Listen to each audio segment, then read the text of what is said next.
Aida Kurtza is joining me in studio. Now, she moved to South Africa 17 years ago and is here to tell us about her journey and how she got here. Hello. Hello. It's very nice to have you in studio. Thank you. Lovely to be here. Now, your story is quite an interesting one, and I think it's one that a lot of women around the world might be able to relate to in one way or another. You moved here to South Africa from Iran. Yes. Tell me about your life in Iran. Well, in Iran I was married by arrangement. So I lived in Iran and I studied there as a translator interpreter. I worked there and I got divorced 14 years after my marriage. So I was 29 when I got divorced. And I came to South Africa soon after.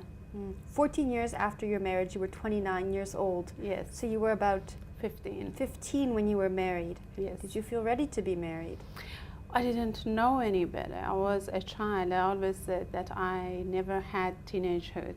You know, I never experienced the teenage years as other teenagers here or any other free countries they do feel. I suppose in Iran as well is a very cultural, and it depends on a family to family. Some families they get married their daughter much later, and some families still they get married very early.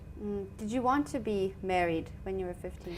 And the thing is, as I'm saying, I didn't know any better. I was trusting that was the culture and tradition, and you trust your elders and you will believe that that is what needed to be and that's what you are in for.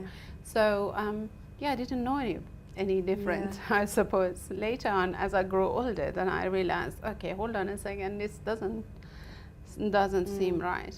Now, you had 3 children in that marriage? Yes. How old were you when you had your kids? 16 my first one, 18 the second one, and 20 the third one. I think a lot of people watching this interview are thinking, geez, I can't imagine having 3 children by the age of 20 years old. What was that like?